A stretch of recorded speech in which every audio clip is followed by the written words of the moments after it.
working? Yeah. Good evening, all. Welcome, and thank you for taking time to come to this event so you can find out about your candidates and go to the polls as informed voters. I am Sandra Slayton with the League of Women Voters, and we will be moderating this forum this evening with the assistance of my colleague Patricia Jackson. And our thanks to the Homewood-Flossmoor High School for allowing us to use this nice facility. In accordance with the League of Women Voters protocol, I was chosen to moderate this forum because I am not a resident of Homewood or Flossmoor, and therefore I don't have a vested interest in the outcome of the election. Of course, I'm always interested in what goes on in my community. I am a South Suburbanite. I have to make a couple of required statements. First of all, the League of Women Voters is a nonpartisan organization that neither supports or opposes candidates of any office. The League is not affiliated with any political party.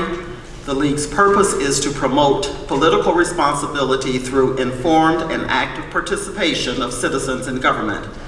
Providing this forum allows citizens to become better informed about the issues facing their community and become acquainted with the candidates running for office. We're pleased to provide this service for the community. A little ad, our league is open to membership. You don't have to be a woman, it's open to all. Please join us if you'd like. You can get more information in the lobby after the forum.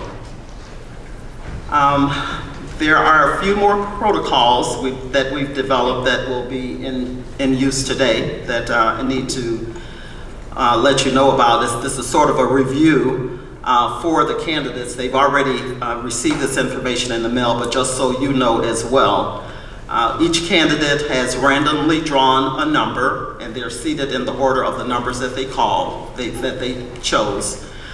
They will have a 2-minute opening statement, 1 minute to respond to questions, and a 2-minute closing statement at the end of the forum.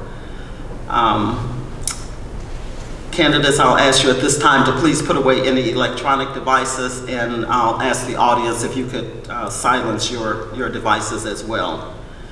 Candidates have agreed that they, their organization, and their supporters will not use the forum, portions of the forum, or any audio clips, video clips, cell phone photos, transcripts thereof for political advertising or other purposes. The questions must be written, and if you need a card, just raise your hand and someone will bring you a card to write your question. The questions are being screened just to eliminate duplication and to ensure that they are appropriate, no personal questions. Similar questions may be combined just to save time. We'll try to cover as many topics as we can during the time that we have available. If there are topics left over, we will notify the candidates what they are, or what the major topics are, so that they'll at least be aware of what the community is concerned about. Please feel free to applaud at the end of the forum, but not during the questioning session, please.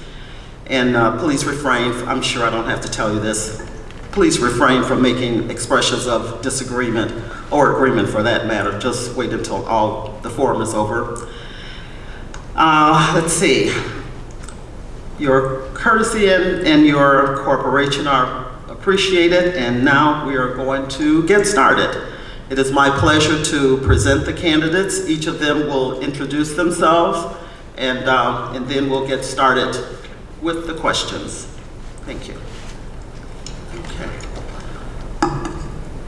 So starting at the far left, we have Chris Roydell. Chris, do you want to introduce yourself? And then we'll come down the line. Each of them will have an opportunity, a 2-minute opening statement, introduction and a 2-minute opening statement. So starting with Chris. Thank you. My name is Chris Roydell. Can you hear me now? Oh. You don't have to hit the button. Got it, okay. All right. First, I'd like to thank the League of Women Voters for organizing the event, as well as the members of the community for coming out and engaging in the process.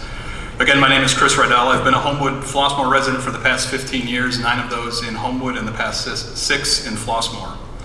I'm the father of two. Both of my children went through Homewood School District 153. Both are graduates of HF.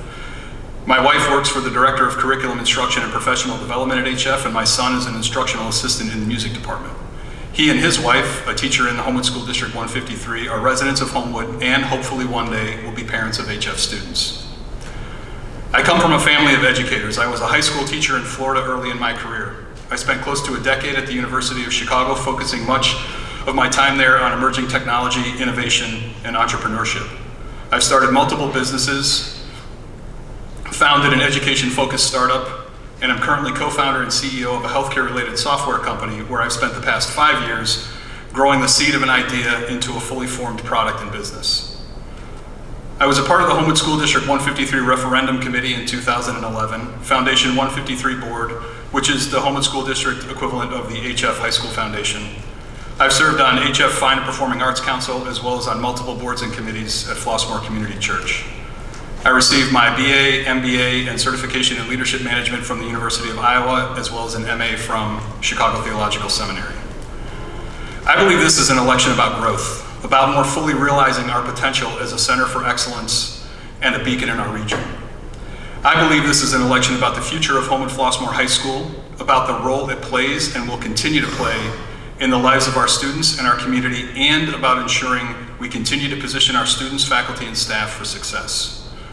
I believe we do that by building on our solid foundation, by increasing our use of data to make critical decisions, by ensuring we have the appropriate resources to provide excellent educational experiences and continue to be good stewards of those resources, and by continuing to foster an environment of open, transparent, and collaborative engagement between the board, the administration, the staff, the students, and the broader community.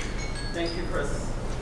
I want to point out that we do have timers here for your convenience so you can see how much time you have left. And so the audience will know. Timers, could you just stand up for a moment and show them that your equipment? We're here. This is my timer. You heard it just a second ago. So 2-minute opening statement, 2-minute closing statement, and they will have 1 minute to respond to the questions that are asked. Thank you, Christopher. And now we'll have Pamela Jackson. Thank you. Good evening, everyone. Again, I'd like to thank the League of Women Voters for hosting this event, as well as the volunteers that have taken their time to come out tonight, and thank you all for coming out as well to hear from all of the candidates. I am Pam Jackson, and I am a Flossmoor resident since 2019. Prior to living in Flossmoor, I was a 10-year resident of Homewood. I'm a committed HF community member, and it's my privilege to serve my community as a current HF High School District 233 school board member. Over the past 4 years, I've worked very hard to build consensus from the board and ensure adherence to policy. The students and staff have been my highest priority. During my tenure as a board member, I received the Illinois Association of School Board Master Board Member designation, in addition to served as our IASB 2019-2020-2021 delegate, where I represented and voted on resolutions on behalf of our district.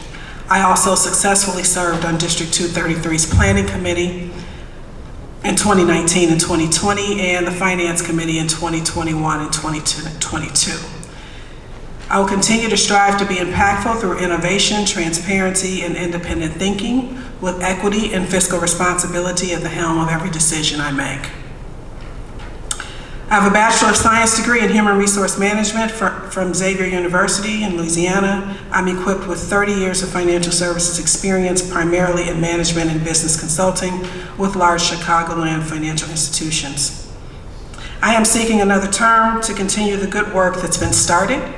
I want to share my voice and my professional experience as I have done over the past 4 years. Thank you. Thank you, Ms. Jackson. Our next candidate is Mr. Derringer. Yes, good evening. Charles Derringer, a resident of Chicago Heights since 1972. School District 161 is the elementary district. I go to their meetings infrequently, but I am sort of a involved in local government in general, having been previously elected in 1992 as a Township Highway Commissioner. But I also am very concerned about transparency and accountability in local government. My background is, I got my doctorate in education at Northern in school business management in 1980. But I had actually had quite a bit of experience in that field before doing that.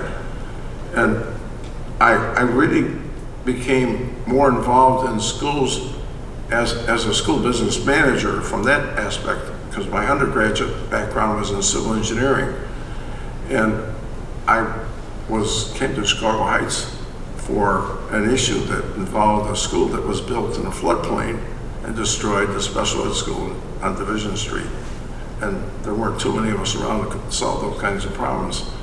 So over the years, I've been involved in working at the Museum of Science and Industry and other parts of education, including managing a group of about 300 employees in the asbestos field for fixing our schools and repairing them. So I've got a broad background.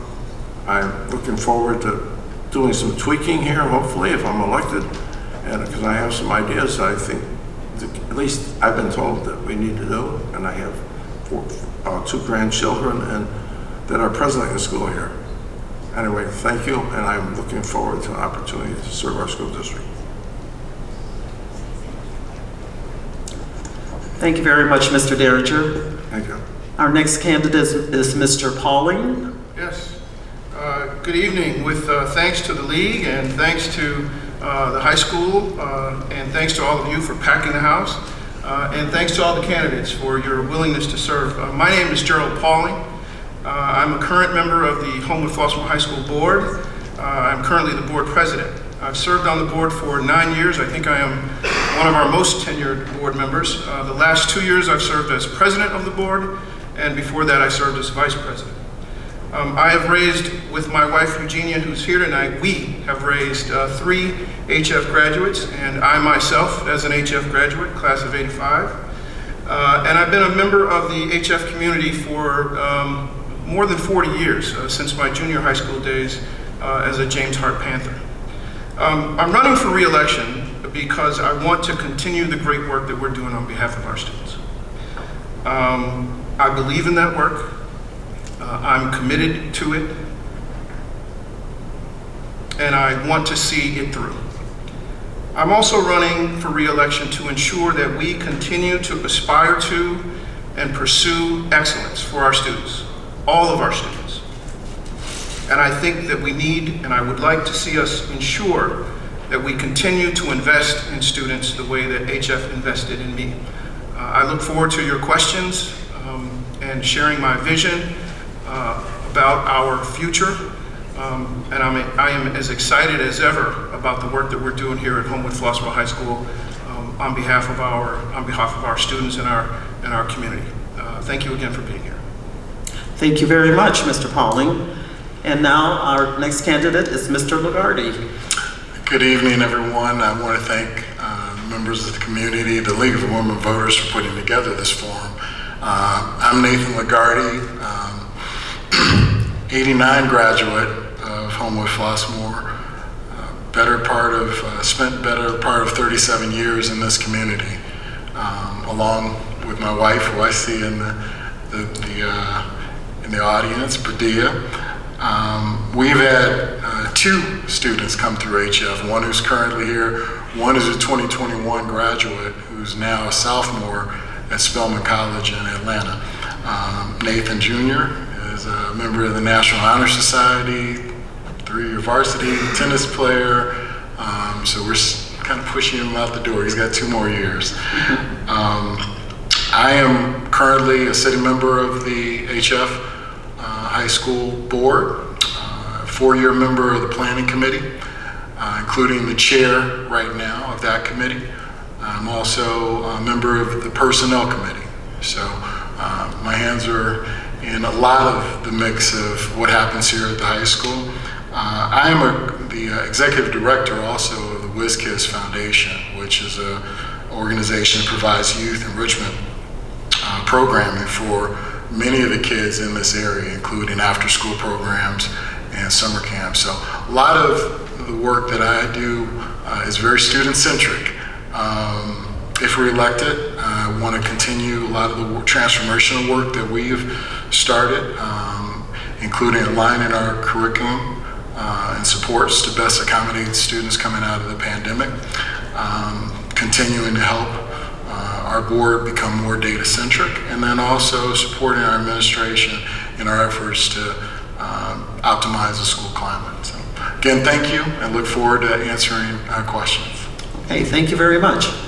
And now we have Ms. LaRocca. Good evening. I am Beth LaRocca. Thank you to the League of Women Voters for having this evening, and to all those who are volunteering. Thanks to you in the audience for giving up your time tonight to come and be interested in this. I am an HF graduate, class of, 76. I might be the oldest one up here. So I am a retired educator, but prior to teaching high school, I was an accountant. I worked in retail, and I also worked at the college level with student athletes.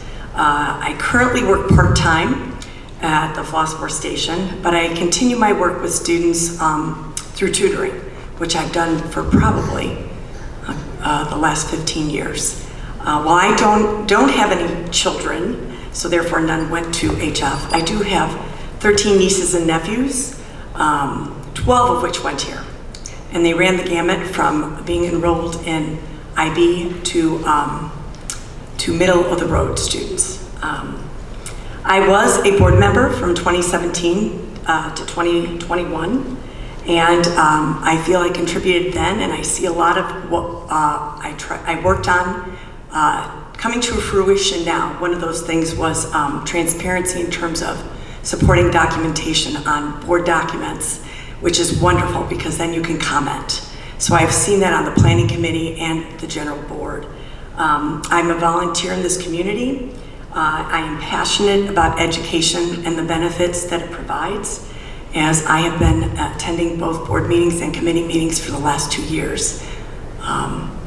So I think there's some wonderful things going on. I'd like to see us continue in that direction, and I think I can provide some different insight. So thank you. Well, thank you, candidates. I can see that you are all very much vested in this school, so that's a good thing. So we're going to move on now to the questions. And since candidate 1 had the first opening statement, candidate 2 will get the first question. And my colleague, Pat Jackson, is going to start the questioning phase. Thank you. Thank you. We're starting with a couple of starter questions, but I'd like for the audience to know if you have a question and you wish to write it down, please just raise your hand and one of the league members will come around, give you a card, pencil, and I encourage you to enter your questions so your candidates can speak to what's on your mind tonight. You took my grid. I'm sorry. She put me in training and then took my training material. I was going to keep it for you, but that's good. Okay. So we're going to start with Ms. Jackson. The first question, how do you feel about book banning? I'm sorry. Just keep it in case. Okay. I apologize. How do you feel about book banning? Book banning? Banning, yes. That's an interesting question. If I understand the question correctly, I'm assuming that means not using books anymore. And if that's the case, I would say that I think students do need books. There are certain courses that might not require books, but in terms of just getting rid of them, I don't think that would be a good practice. A lot of students learn visually by having a book in hand. I know for me, it's something that I need. And I'm not sure if that answers the question, but that's what I have on that one. Okay, I'm gonna just ask Ms. Jackson, just hold on. So the person that entered this question, so that we make sure that we are answering it correctly and you're... The question is, so there's many school districts that are banning books that are being, for students. They're saying that they don't like what's in the book, they don't like what it stands for. I got you. They don't want it in their curriculum. So my question is, how do you feel about that kind of that happening in our schools? Thank you for clarifying, and I apologize that I didn't understand the question fully. So do I get another minute to answer that question? You do. Okay, I apologize. No, you didn't. So I believe that I don't necessarily agree with banning books. I think that for the board, and I say it would be an item for our planning committee to really take every single book that would be considered for banning and look at the content and try to understand if it is in the best interest of our children, our students, if it's going to give them the best understanding of whatever the topic is. So I can't say that I agree with entirely with book banning. Thank you. Mr. Derringer, your comments? I'm presently reading a book called The Metaverse, which is the future of the internet, hopefully. And it's like reading a physics book, so it's not terribly enjoyable, but it's very interesting. And it seems like the educational system has really not improved too much with the present condition of the internet. But I do think, because I use the internet regularly, and if we didn't have these search engines, actually using a library and following up on books, that typically the information in a book can become stale after 6 months, sometimes even before it's printed. So I do think we have newer means of communicating and getting more education. I'm not talking about banning books, but I do think they're a basic starting point, and we need to be able to use our discretion to do more research on it. Thank you. Thank you, Mr. Derringer. Thank you, Mr. Derringer. Mr. Pauling. I tend to agree more with Ms. Jackson on this point. I do believe that there's been a lot of debate and discourse in our country about this subject, and some really hard-fought battles for the right of individuals to share their perspective and have it be heard by their peers and neighbors and community. But I think we have to kind of back off from our personal views about what our view is about books. And as a school board member, our responsibility is to ensure that we're being responsible with the children who are under our charge. And so I do think we need to supervise what they're reading and ensure that it furthers educational goals and the goals of the district. And I think it's a really good subject to be approached on a local level because the topics that may vary by community. So I'm not in favor of banning books, but I am in favor of being responsible in our roles as adults. Thank you so much. Ms. Lagarde. Mr. Lagarde. Sure, and I would certainly kind of echo some of the sentiments that Ms. Jackson and Mr. Pauling just shared. No, I do not agree with banning books.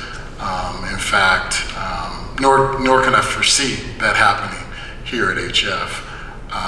As Mr. Pauling said, this is a local issue, and that's one of the good things about local school control. So we do not have to be prisoners to other states, to perhaps dogma of even other parts of our state. So the planning committee itself goes through a rigorous process of reviewing every piece of curriculum material that goes through the schools. So I think for that kind of gives me confidence that we really won't have to worry about banning books in this district. Thank you so much. Ms. LaRocca. I have a big problem with banning books as a retired reading specialist. I've read all my life. I continue to read all the time. I think it's one avenue that opens us up to learning about others and other experiences that we cannot obviously experience ourselves. Reading about World War II, whatever it might be, okay, just as an example. It teaches us empathy, it broadens our minds, and it's critical for us to understand others. I don't foresee us ever having that issue with curriculum here. As Mr. Lagarde said, it's pretty well vetted here. They do an excellent job. I kind of saw this more about library books. But I don't think our community would stand for it either. But it's not something I would ever consider. Thank you. Thank you so much. Mr. Rydell. I would echo a lot of the sentiments that have already been shared. I think that, first of all, I don't agree with banning books. I think that at a high level in general, it's really about freedom of speech and making sure that we protect that. But at the same time, as has been mentioned, I think there's a distinction to be made between banning books and vetting curriculum and making sure that the curriculum that's being selected for a school is appropriate, as others up here have said, for the community and in sort of the best interests of the students. But generally speaking, I think where maybe the genesis of the question came is some of the things that are happening in other parts of the country and that have been happening for decades. I think just outright banning of books is a breach of our constitutional freedoms. But again, I think that as a board and as a school district, you have the responsibility for determining what is actually appropriate to be a part of the curriculum for, you know, what the vision and the mission of the school is. Thank you, Mr. Rydell. Next question. How should school board members elevate schools and students' performance in your district? And this goes to Mr. Derringer.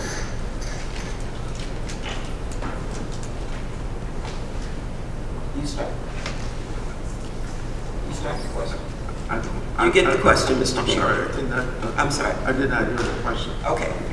How should school board members elevate schools and student performance in your district?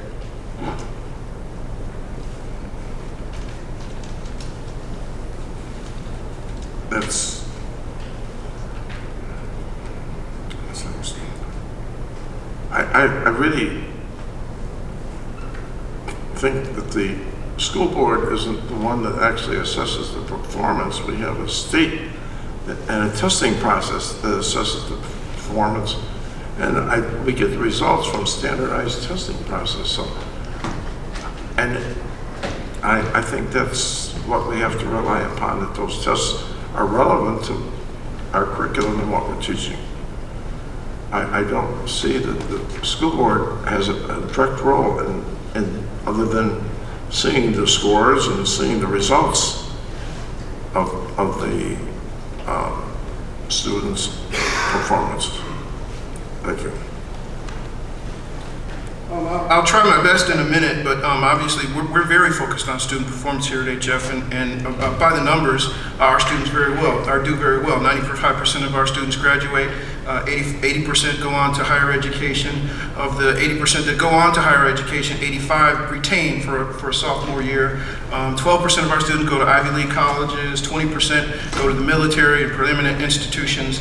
So by the numbers, we're a very high performing school. To elevate it, you've got to, one, understand that we're coming out of a pandemic, and 2 or more years of students not experiencing normalcy in their educational experience. So you have to start with an understanding of that. And then you've really got to look at, as we do, you've got to look at your students, your body of students, and what they need and the support that they need in order to be their best selves. And then you have to deliver tools and supports to not only students, but also to teachers, so that teachers who are teaching in a new environment can deliver their best to students as well. So it's very, very hard to address in a minute, but I think that's the beginning of how we get back, or how we continue to help our students succeed academically and performance-wise. Thank you. Mr. Lagarde. All right, I'll just kind of take the baton from Mr. Pauling, because it is, a minute is tough. We've already begun transformational work coming out of the pandemic. The reality is our achievement gap widened, both racially, income-wise, and so the administration, the department heads, the staff have begun to already look at these. Effective school board member. Well, I guess I would point to a number of things. One, the board experience that I already have. I've served on this board for 9 years, 2 as board president. Before that, as vice president, I've chaired every committee on the board except for the finance committee, and I currently serve on that committee. I don't think there's a substitute for experience, and so I think I would identify that as one of the things in my background. I believe I have substantive skills that benefit the board. My legal background and training, a lot of the work that we do is navigating personnel issues and risk management issues and business issues that are not only business in nature but also legal in nature. And I think my experience as an attorney has been an asset to the board over the years. My perspective as an HF parent, as an HF student, as a community member is another thing in my background that I think advances my ability to serve. And then the continuity that I bring to our board when we've got a number of important leaders that are new, having the continuity and historic perspective that informs board decision making. Okay, Mr. Lagarde. Sure. I think there are a couple of contexts that I certainly would offer.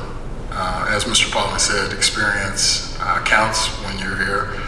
Certainly 4 years ago when I was running, I certainly had a different perspective on what a board member for HF could do. I have a different reality as planning committee chair. You really have kind of your fingers on the switch of policy for everything that happens with students.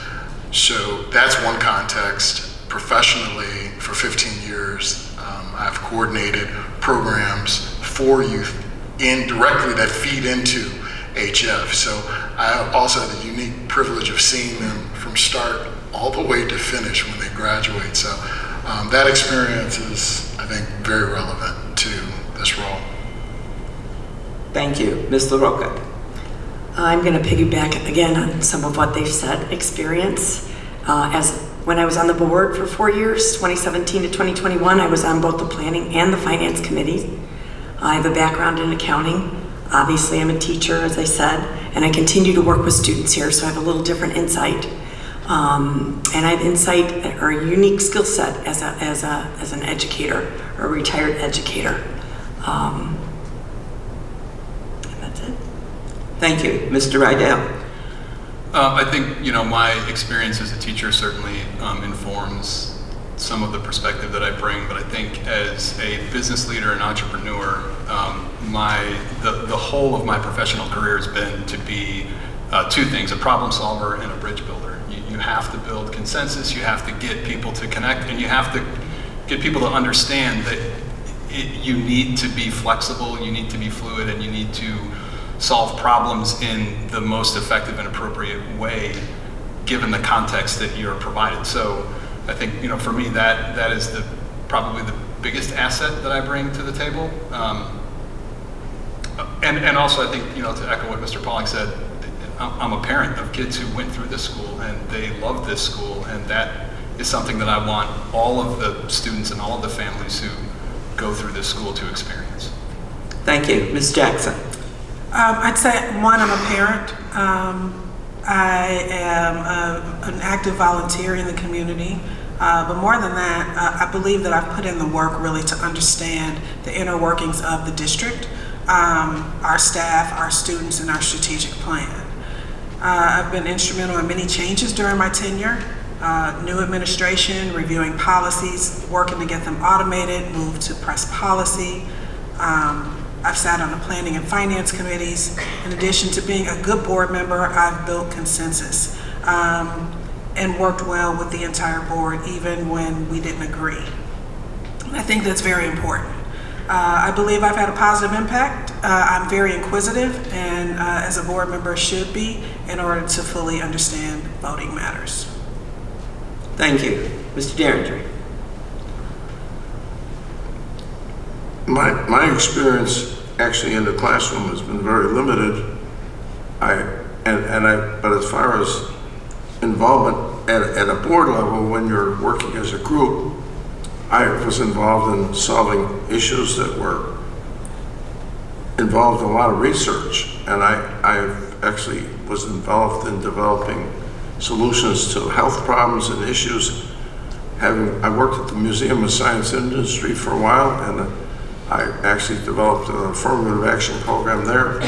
So I think working as a board member is certainly a challenging process, but it's also an opportunity for good communication skills. And I think this is something that I'm looking forward to. Thank you. Thank you. The next question, Mr. Lagarde begins. What role should the community play in supporting the education of children? The community plays a huge role. This place, the lights don't come on without the tax dollars. And so it's the function of our board to make sure that we are extracting as much value for them. I was at a meeting 2 months ago where a gentleman was presenting, and he asked a question. He said, how many school board members are in this room? A few people raised their hand. He said, what's your number one rule? What's your number one task? Number one task is to get student outcomes, optimal student outcomes. And he said, close. He said, your number one task is to increase the property values of your community members. And you do that by getting optimal school outcomes. So the community has been great, very supportive. That's what makes us special, and that's what makes this place go around. Thank you. Ms. LaRocca? Could you repeat that Yes. question, please? Yes. What role should the community play in supporting the education of children? Thank you. I think we have a extremely supportive community here at HF. There's more to the education of students than just the classroom. Our community supports many and probably all the activities, whether it's theater or sports, debate, whatever it might be. There is fantastic support here. I would also say, parents are extremely important in that role, and those are the best motivators for improved outcomes. But this community does a great job of supporting the school and all the schools here. Thank you. Thank you. Mr. Rydell? I believe that the community plays a critical role in supporting the education of students, and I think that community is a big word. I think it's the community at large. I think it's the families that are a part of the community. I think it's the learning community inside the school. I think that every great community has schools at its center, but at the center of every great school is a community that cares about it. And I think that you can't have one without the other. You can't have a great school that has a disengaged community, and you won't have a great community that doesn't have a great school if they're engaged. So I think that those two things go hand in hand, as they should. Thank you. Ms. Jackson? I think that starting at the top with transparency, I think the more we're transparent, the more a community wants to be involved and be a part because they are in the know. I think that one way that a community can be involved is really by helping those individuals, families that are coming from outside of the community, moving into the community to be a part of this community, mentoring them and helping them along. I think it just makes for a richer experience for all parties involved, those that have been here as well as those that are just coming in. Community, they play a role by attending the board meetings, understanding what's really going on, being a part of the change. And I think that we do a really good job of making sure that we include our community members in our strategic planning, in various parent associations, etc. So I think we do a good job with it, but I do think that they should be engaged. Thank you. Mr. Derringer? I'm having a little bit of a problem in terms of understanding the question. Would you mind repeating it? Absolutely. Yep. What role should the community play in supporting the education of children? Okay, thank you. going back to my, actually circulating my petitions, I heard a lot of complaints from some of my neighbors, and I think they're really not getting the word of what's going on. They're not tuning into the school district's functions, and I think there's a problem in communicating. More transparency needs to be involved so that our residents can understand the function of what's going on in our school district. And I spent quite a bit of time discussing it with some of the people that were going to sign my petition. I think it's an ongoing problem, not only at the school district level, but in local government issues too. We got people don't go to board meetings. We have people need to be more involved, and I think it needs to be more transparent. I'm not sure it's a solution, other than it doesn't seem to be working very well. Thank you. Mr. Paul. There's a phrase I learned that my day one as a freshman when I came to HF in 1981 that I hear every time I'm at this high school. It's "We are HF." We are HF. That's all of us. The children that attend this school are our children. They are our responsibility and our job. And so the community plays a critical role, as others have said, in educating our children. And I think it's three basic things we got to do. One, you got to be informed. Attend meetings. We invest a lot of energy in communicating with people about what's going on at HF. And if there are people who don't know what's going on at HF, they're not trying to find out what's going on at HF, because we communicate like crazy. Number two, you gotta be vocal. Your views are important. Your questions are important. If you engage with us, we will engage with you. It's not a hide the ball thing. So one, be informed. Two, be vocal, and then be present. Show up, be there. Your kids are watching, and they are watching us. We're the adults, and we should be teaching them by our actions and not by our words. Thank you. Thank you. The next question begins with Ms. LaRocca.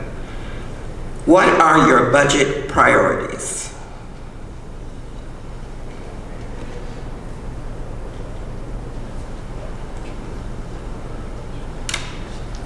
Yes, I got that. I was writing. Sorry.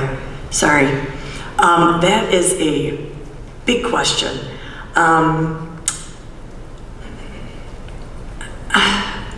If I were to think, I don't think as a board member I get a whole lot of input into the budget. I think that comes from the business manager, Dr. Cook, who works with the staff to come up with a budget. I think they do a pretty darn good job of addressing everything. I don't feel like I hear anybody saying, "Oh, we didn't get enough money for this, that, or the other." I've seen recently that they're spending some money to do some things regarding safety. That is probably one of my biggest concerns, because it seems that every time we turn around, there's some kind of shooting somewhere. So that's always a concern for me, safety. But I think we do a very good job of addressing everything that's needed by our students, because that's what our job is. Thank you. Mr. Rydell. I think that I certainly agree with the things that Ms. LaRocca had said. I would say for me the priorities are, and I think that the school does a good job of this, but I think the priorities are invest in the very best educational experiences for our students, invest in professional development for the teachers that educate those students. That's an ongoing thing. I think you need to continually develop your professionals. I think that that's important. And then I think, lastly, I would say, as Ms. LaRocca had said, I think investing in making sure that the environment, from a safety perspective, and also from the perspective of having the right resources and tools to provide the education for the students, I think investing in the environment is critically important. Thank you. Ms. Jackson. I would say in the current environment, the current economic environment, probably creativity, which you probably wouldn't think to come up in financial discussion, but I think from a budgeting perspective, just really trying to be creative in today's economic environment to see where we might be able to do things smarter, different, better, easier. I think looking at vendor expenses and identifying where there might be opportunities to either reduce those expenses by going out to bid, looking at other vendors to see what the other options are is something that could be considered. I think taking a critical look at over budget. So where we have non-budgeted expenses, we should try to figure out how we can offset that with some savings somewhere else. Not forsaking or with our students not suffering from that, but I think that that's something we need to look at. And then safety and technology are top of mind for me, just making sure that we're on the cutting edge and our students are kept safe. Thank you. Mr. Derringer. I'm still a little bit concerned that I might really not understand the question clearly. Would you mind repeating that again for me? Because it's... What are your budget priorities?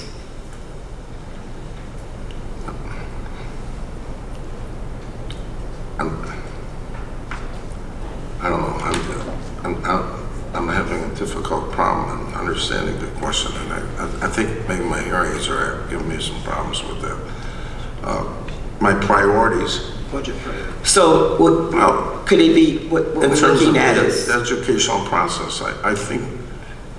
I mean, this is such a wonderful institution. We're doing a great job, and I believe it's very difficult at this point on the outside to see how to improve it.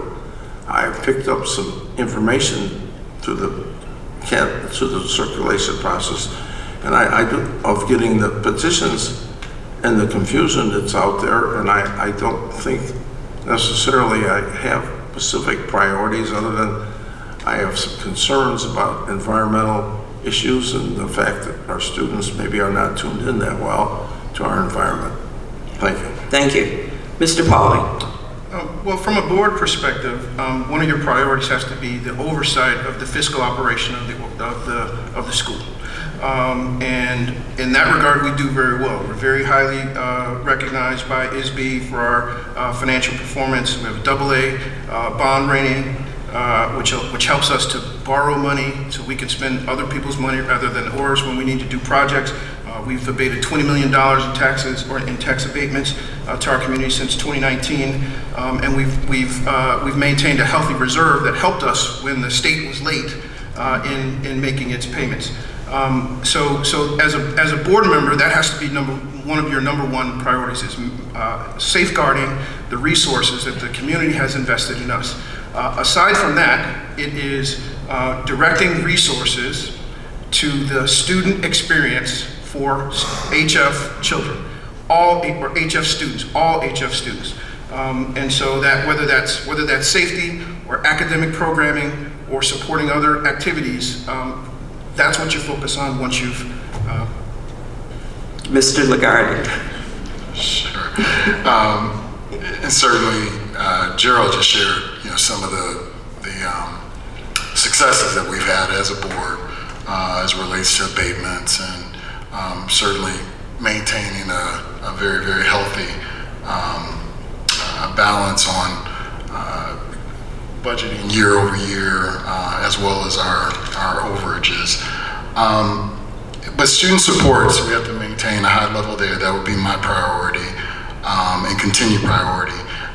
We've got inflationary challenges in this economic environment relating to human capital, strategic sourcing, the physical plant. There are a couple of projects that we're looking at, the Science Center, the Culinary Arts Project. And so we have to really kind of take a microscope to that, given the economic environment, to make sure that we're maintaining our sound fiscal status.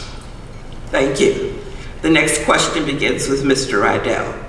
What are your views on how social studies and English are taught at HF? That's a great question.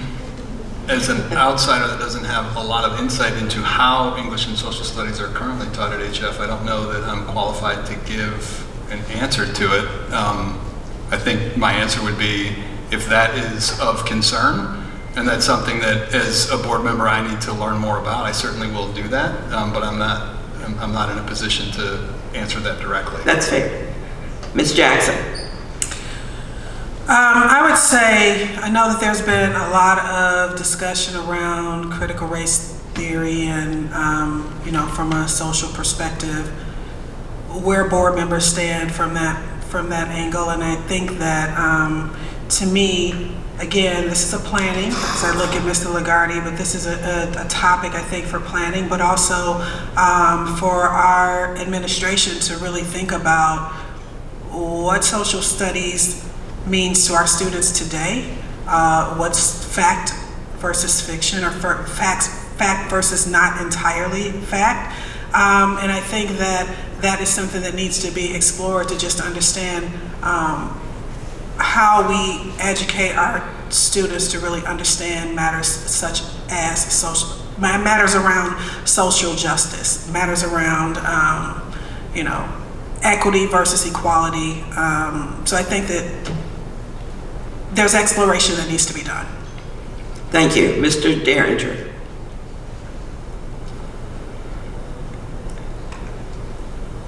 I've had some concerns along that line in terms of I've been to the school and participated in some activities here, and I've asked the students about issues that I would think they would be more informed about, specifically like the function and role of the United Nations and some of the things that are going on in the world. I actually have my own personal views on that, but I think they need to be maybe more inquisitive in the process of being more involved and pursuing these things. So I think they need to be challenged a little bit more in terms of the world that they're going into and be prepared. So that's about it. Thank you. Thank you. Mr. Pauly. Yeah, the question's a little vague. My views on social studies is obviously, social studies is about how our kids view the world. So that's a very important curriculum here at HF. And every year our planning committee and our department chairs evaluate what is going on in those departments to ensure that we're providing the right information to our students. We have explored, and as Mr. Lagarde mentioned earlier, we are currently exploring sort of how we are instructing in math. We've transformed how we instruct reading, and we're beginning to receive the results of our new reading programs. But unless Mr. Lagarde or Ms. Jackson can correct me, there hasn't been any exploration or any discussion about transforming how we are teaching social studies or English. But to Ms. Jackson's point, I mean, we should always be looking for ways to improve and looking for ways to be excellent. We are the pride of the Southland, and we should act as such. Thank you so much. Mr. Lagarde. Sure. So this is my perfect opportunity to give our educators a shout out. We have phenomenal English and social studies teachers, veterans in those different spaces. We offer at every level, college prep all the way through IB, student curriculum that is fitting for each student that attends here. One of the things that we did in the last 2 years, though, is we looked at our reading program as it relates to social studies and English, in addition to our science, and we increased our student supports, because what we found was it wasn't the content of the actual courses, but it was actually some of our students were just having challenges with the material and comprehension. So that's working well. We're seeing lots of dividends from those changes. Thank you. Ms. LaRocca. I'm going to piggyback on what a couple others have said, and I'm a little confused by the question, only because I don't specifically know exactly what's going on in those classrooms, and I'm not aware of there being any concerns about it. As a former educator, I can't imagine there are any. So I don't see any problems here. I don't know if it's about curriculum, but I've been attending planning meetings and such, and I've not heard anything about that either.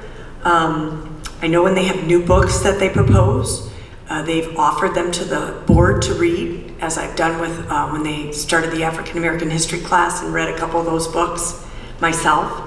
Not because I wanted to, I guess, make sure they were the right books, but I was just interested in what we were teaching. I don't even know what they chose from in terms of that. But I don't know that there's any issues. All right, thank you so much. The next question begins with Ms. Jackson. What are your views on educators, salaries, and benefits? I don't think I really need a minute to answer this question. I believe that our educators obviously are one of our biggest assets to our students being successful. And so I believe in fair pay equity. My background is in human resources, so particularly around payroll and managing people and hiring people. And so I certainly support our educators and fair pay for the work that they do. Thank you so much, and I'll repeat the question one more time. What are your views on educators' salaries and benefits? Mr. Derringer. I'm sorry, would you repeat that, please? What are your views on educators' salaries and benefits? Yes, okay, thank you.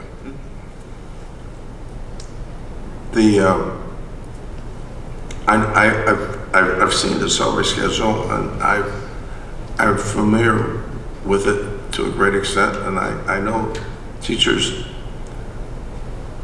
are, working very hard to obtain these objectives that we've laid out for them, and I do support what they're doing. I know there's limits to how far we can go in terms of our community as far as tax resources, and I think we have to keep that in line with what our abilities are to do as far as the school board. So, thank you. Well, both of my parents were teachers, so the education and salaries of educators, the salaries and benefits of educators have always been important to me, and I'm a product of that. Here's what I'll say. HF is a destination school for educators, just like it is for a destination school for families and students. And one of the reasons we are a destination school for educators is not only because of the environment that we provide to teachers and educators, but also to the benefits and the salaries that we pay. Fortunately for all of us, we have a process every 3 years where we have an opportunity to revisit the pay and benefits that our teachers are receiving. I think that process has worked extraordinarily well at HF. It is more collaborative and less adverse than many I'm aware of. And through that process, we have, ever since I've been a board member, reached an agreement that was fair to our teachers and responsible to the school. And I think that's in everybody's best interest, and I would encourage us to continue down that path. Thank you. Mr. Lagarde. I almost want to say ditto. And certainly our HFEO board president is in the audience. Hey, Dana. So all of the board members are being very careful with this question. But that being said, everything Gerald said is very salient. Fair pay, everything that Pam said, salient. Fair pay is top priority. I mentioned earlier we are in an inflationary environment, so we have to be mindful of that, and that's going to be a very interesting balancing act as we look at our budget. Teacher pay and benefits, it's the #1 line item in our budget. So I'm, as a son of 2 educators, as a husband of a career educator, that is something that's very important to me, and I believe we should continue in our current path. Thank you so much. Ms. LaRocca. As Mr. Lagarde said, your personnel budget line item is always the biggest, no matter whether it's a school or it's a business. But teachers are underpaid and underappreciated when you compare them to other careers I often would say to my friends, I have more degrees than all of you and I make way less money. Because I think part of what we do is our love of students and our love of learning. But we have to be able to compete in the marketplace, and I think that when they negotiate, they look at those things. I think that we spend a lot of time, the board has spent a lot of time looking at benefits and trying to keep those costs down as much as possible. I've been in a couple of those presentations. They do that every year. They take a look at that. I think they do a very good job of trying to give the teachers what they need. Thank you. Thank you. Mr. Rydell. I think most of the important things have already been said, but I would agree with a lot of them. I think that human resources are always the most expensive line item. And I think that it's always important to make sure that you are paying equitably for the professionals that you employ, especially those that do, the important work that teachers do. I think that, as Mr. Lagarde said, that has to be couched against the resources that we have access to, and it has to be couched against the environment that we're in.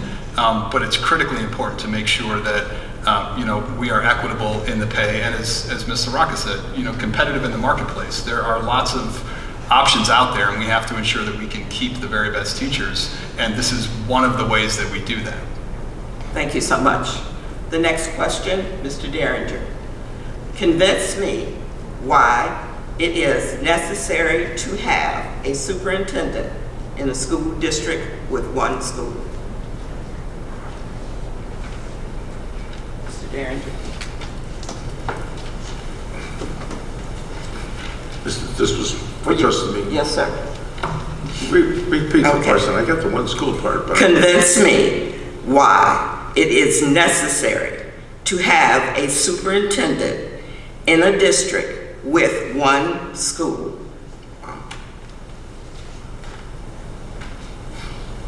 That's interesting. To me, and specifically, my dissertation research sort of was on that subject, but because the first superintendent we had was for the whole township, and historically there's an interesting where we went one way and Indiana went another way. But I think the superintendent does provide the overall direction for the school district. Now, to what extent that stays, but anyway, my research was in that area, and I originally, like for the whole township, now we have 7 or 8 school districts and 7 or 8 superintendents. Now we have, but historically we only had one superintendent. He was called the township school treasurer. And we've come a long ways, and education has grown and become more diversified as a result of that. Thank you. Mr. Paul. So this high school, Homewood Flossmoor High School, is one of the largest employers in the South Suburban area. It's one of the largest fiscal operations in the South Suburban area. The responsibilities of leading this district are immense. And we've looked routinely as a board at our administrative ratios, and we are, if anything, we have fewer administrators than we ought to have for the size of the operation that we have and the number of students. And so I don't know how you would run this district to the fidelity that the community has become to expect, and then expect that same person to also run, other schools. Our campus is 2 campuses, which means it's 2 physical plants, which means it's double everything. Well, not double everything, but double many things. And I really don't see how you would run our operation without, Thank you. Mr. Lagarde. Yeah, the superintendent is like a CEO for this district. We've got 3,000 students. We've got several hundred employees. As Gerald mentioned, it's one of the largest employers in the area. Understanding the function of a superintendent and the executive functioning versus the operational aspect of being an administrator, which you can see is under the principals, the assistant principals, who handle student discipline, who handle the day-to-day learning. for students. That would not be ideal for a superintendent who is supposed to carry out the true vision, the communications that happen broadly within this district. So there's a distinct need to have that superintendent, even though it is a single unit school district. Thank you. Ms. Sokoka. I think there's a very distinct, different set of responsibilities between, say, a principal and a superintendent. I don't know of any school district that doesn't have a superintendent. I think maybe what whoever asked this question was trying to get at is it's one school for one superintendent versus other districts that have multiple schools. Would it be maybe more fiscally efficient that way? Possibly. Would it be more efficient if we were one elementary through high school district? I don't know. Maybe that's what they were getting at. But I don't know how you can not have a superintendent because their function is extremely different from any of the other administrative folks. They are, as Mr. Lagarde said, the CEO. Thank you. Mr. Rydell. Yeah, Mr. Lagarde totally stole my thunder. But I think every organization needs a leader. It doesn't matter what you call them. I think the same conversation could be had when you say, well, why do you need a CEO and a president? Or why do you need a CEO and a chief operating officer? It's because the functions are different. You need a leader who sets the vision and the strategy for the organization, but then you need other leaders below them who actually manage the operational functions of the organization. You cannot give those to the same person because they will wind up doing both things poorly. It's just not possible. Your brain is operating in a different space for each of those roles. So I think that it's for me, it's less about the question of why do you need a superintendent, and it's more about understanding how those roles are separated and what they are actually intended to do. Thank you. Ms. Jackson. I really wish I could say ditto to what everyone said. I agree. It's really the difference between a CEO and a COO, just from my business background. Principals really are responsible for the building. Superintendents are responsible for so much more. As Mr. Pauling said, we've got 2 buildings. We've got, their activities are just completely different. A superintendent is more strategic. Superintendent has oversight for community relations. A superintendent has a responsibility for a significant budget that I don't think that's something that you would want to put into your principals. And it's too big. The complexities, the representation that a superintendent needs to have just statewide, nationwide, it's just a much bigger job than what people really understand. So it's a necessity. Thank you so much. And now we get to our last question, ladies and gentlemen. And we are starting with Mr. Pauling. What do you see as the major issues facing the school district? Well, I think there are probably 4 or 5, but I'll run them off really quickly for you. One, we're still not very far removed from a pandemic, and so I think addressing the lasting impacts of the pandemic will continue to be a challenge. I think meaningfully addressing the social and emotional needs of our students is a challenge that we are continuing to struggle with. We've got an organization, Terrace Metrics, that's helping with us with that, and they're doing some really wonderful work that's really helping our students. I think we have to continue to cater to the demands and needs of our students. We need to upgrade our science facilities so that they are G4 compliant, and preparing our students for careers in STEM. I think we need to upgrade our culinary arts facilities. There's tremendous student demand for that, so I think we need to do that. And then the other challenges are the pace of change and the increasingly violent society that our children are living in. Mr. Lagarde. Sure. Certainly aligning the curriculum supports and for our students coming out of the pandemic, as Mr. Pauling just said, that's probably top priority. The equity work and hard work that the administration and staff are continuing to do to really kind of get better connectivity with our students, that's a priority. Continuing to work on being data-centric as a board and being able to make more data-centric or data-informed decisions, supporting the administration's efforts to elevate and optimize the school climate. That was a big problem coming out of the pandemic, and addressing the social and emotional needs. So those are some of the priorities. The science wing will, the inflationary budget environment that we're in, it's a range. We have a lot to tackle. Thank you. Ms. LaRocca. I'm probably going to reiterate some of what's been said, but I do think the effects of the pandemic are something we're going to deal with for a while. And part of that is mental health, part of that is educational gap, and the other part is discipline. And maybe we don't feel it so much at the high school, whereas the younger kids do because they weren't in school for a while. But I do think that is something that has been a result of the pandemic. I think we need to continue being fiscally efficient.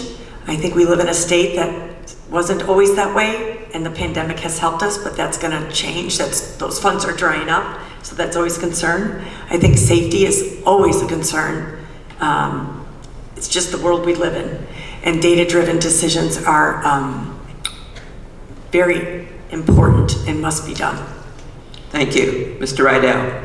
I would echo a lot of what's been said. I think addressing the sort of being on the tail end of the pandemic and what that has done to the educational experience and also to the social and emotional needs has been said of the students. I also think, continuing to be fiscally responsible in a challenging economic environment, I think that is going to continue to be a need. And I also think, addressing the ongoing educational needs of students that are moving into a future that many of them will have jobs that don't exist now. And we need to make sure that we continue to build educational programs that are flexible and innovative so that these students can succeed when they get out of Homewood Flossmoor and into society and are generating value in our community.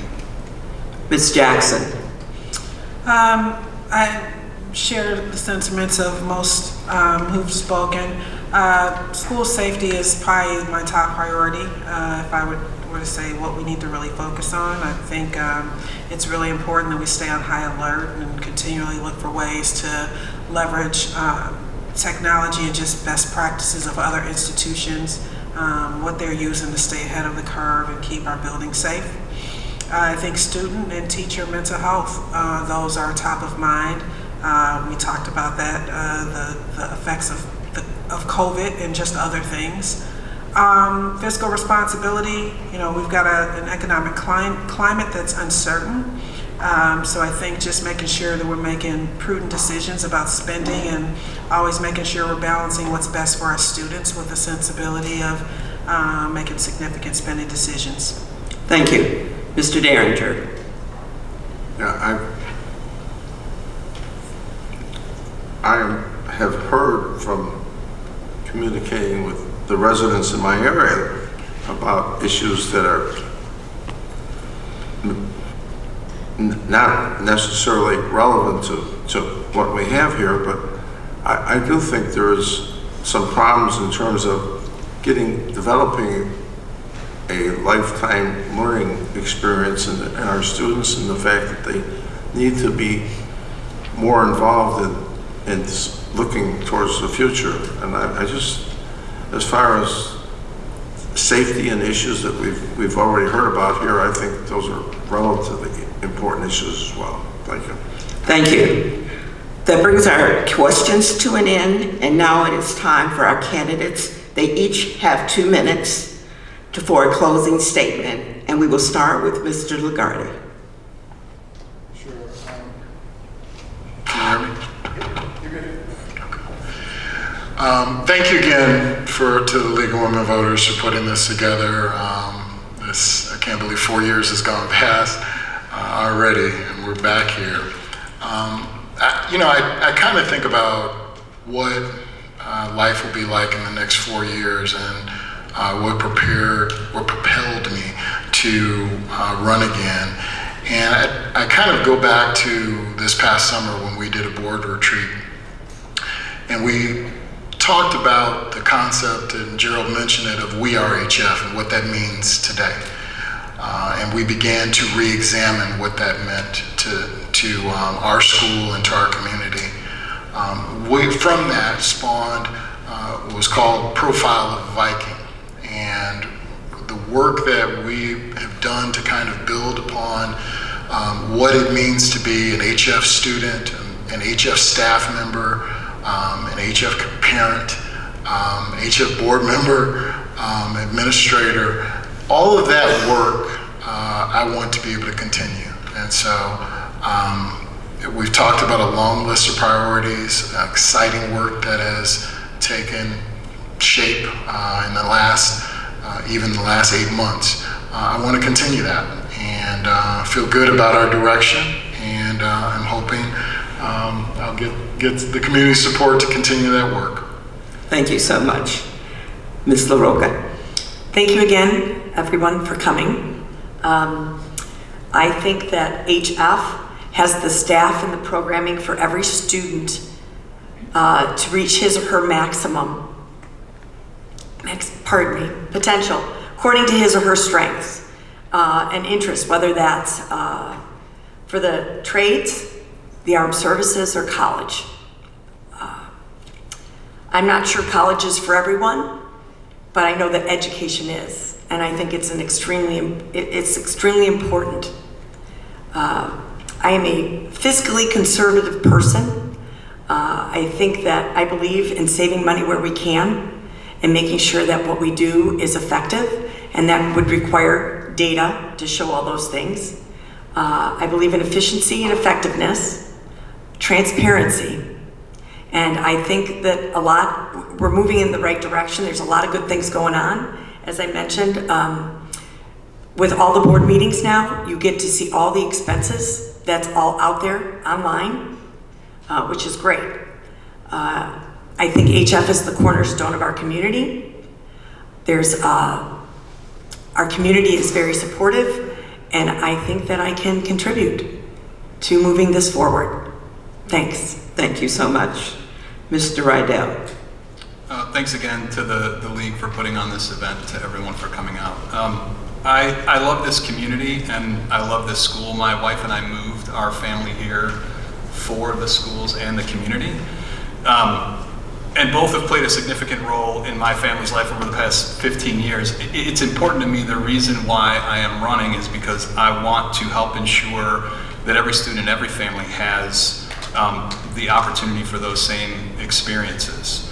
As has been said, I believe that schools are at the center of every great community, and I think that it's true for all residents, even those who don't have kids in the schools. I don't have kids in the schools anymore, but I care very deeply about the school and about what happens and about the role that it plays in the community.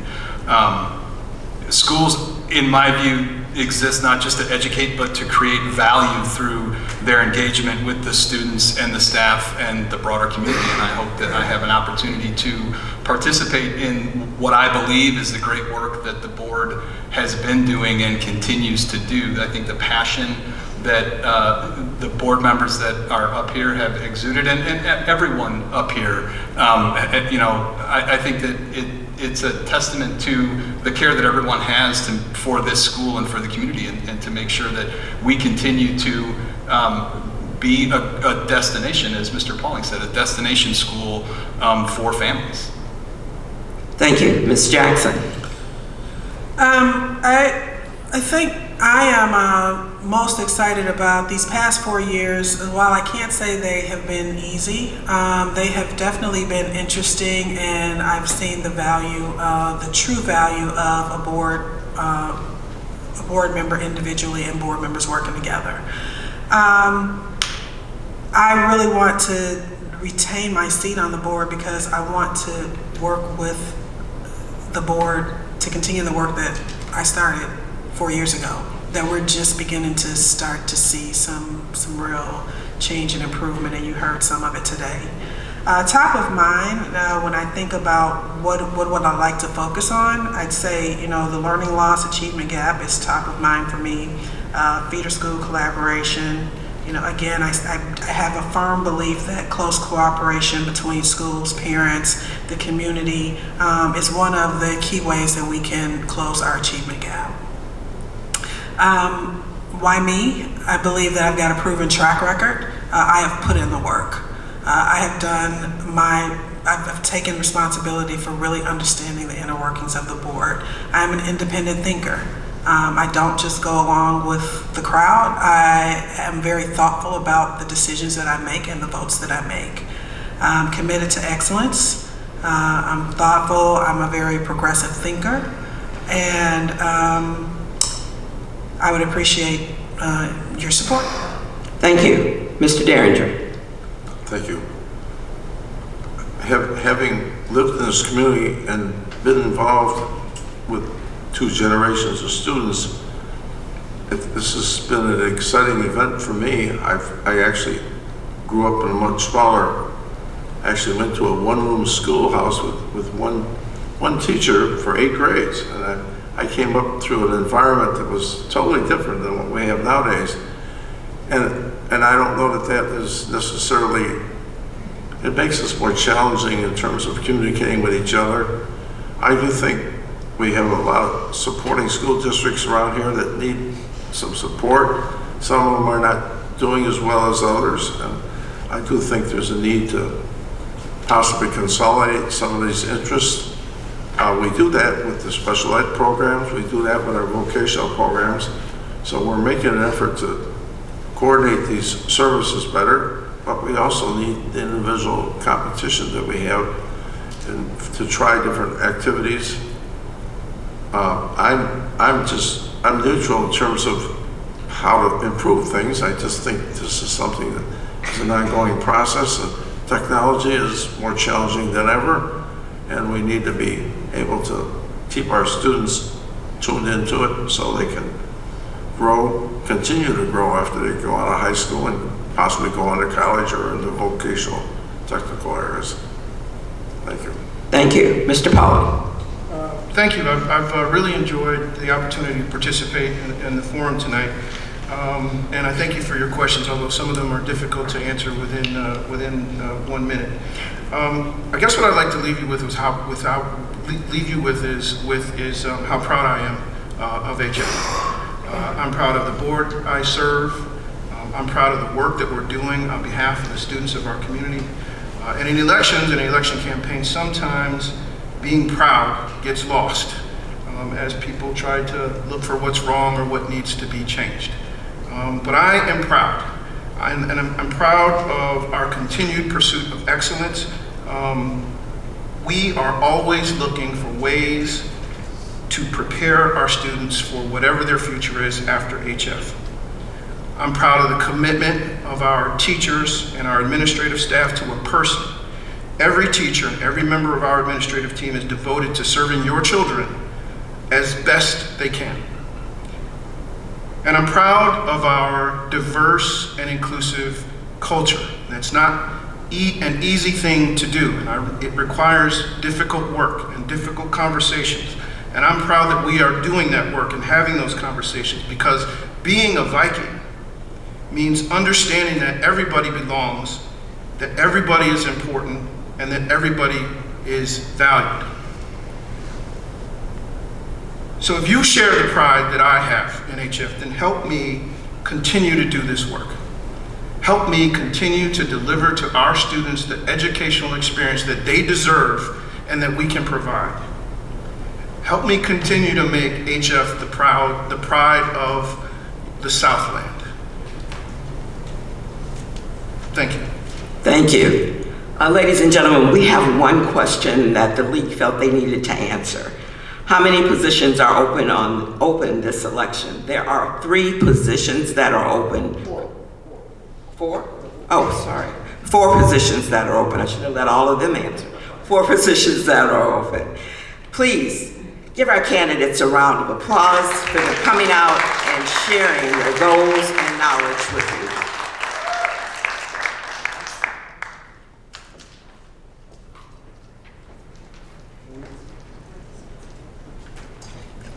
Thank you, Pat Jackson. You did a great job. This was her first time moderating. You did a great job. I also want to extend my thanks to the candidates. You are all so enthusiastic and passionate about the work here that I know this has got to be a great school. I mean, everybody knows HF is a great school, and it's because of people like you. And I want to thank the audience for your questions. We answered as many questions as we could, or they answered as many questions as they could in the time we have. It is 8:30, and tomorrow is a school day and a work day for most people. So we want to get you out of here at a reasonable time. But again, thank you for coming, for being learning and being informed. So when you go to the polls, you'll know who you're voting for. I want to thank all of my colleagues here, our question screeners, our timers, our greeters, and anybody else who volunteered. Oh, and our videographer, he's our lead grandson. We've adopted him as our grandson. So thanks to all of you who came out this evening, and we'll see you at another forum. This forum will be on YouTube thanks to our grandson sometime soon, so look for it.